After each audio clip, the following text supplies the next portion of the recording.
Hi friends, welcome to this Music Monday. Not many hymns, by virtue of their composition alone, command such power and strength as Glorious Things of Thee Are Spoken.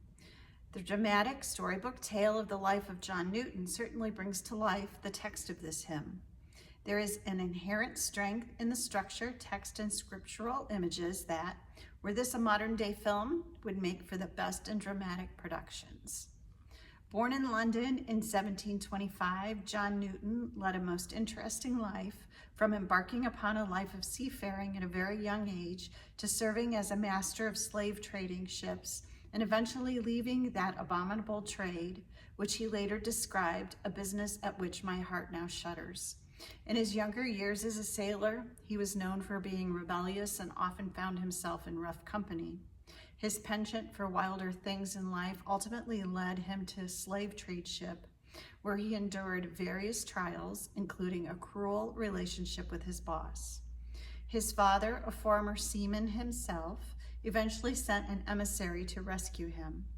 Upon the return journey, however, the ship providing his transport almost sank in a fierce storm. After many hours struggling to regain control of the vessel, Newton eventually prayed, and the ship survived the tempest.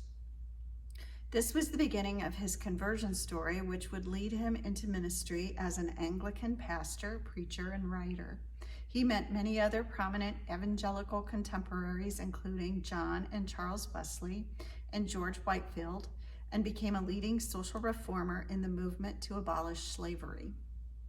One of Newton's most well-known hymns, Glorious Things of Thee Are Spoken, was first published in 1779 in Olney Hymns, a collection of his and his close friend William Cowper's hymns, not odes, for public worship.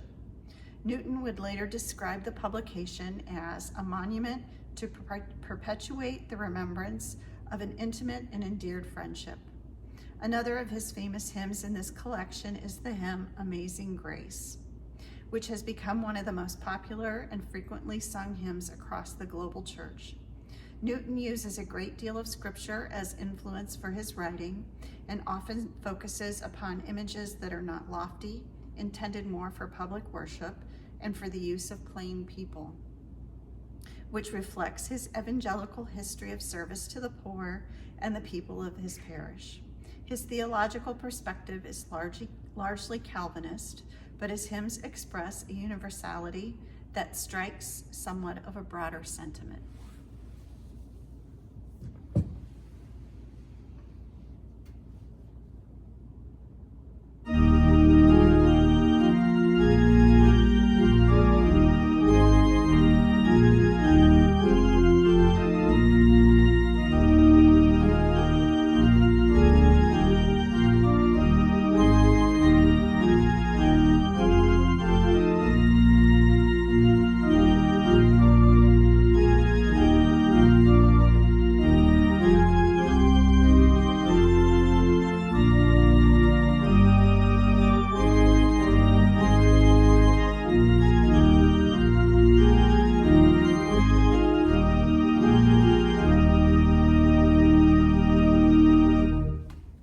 Have a good week.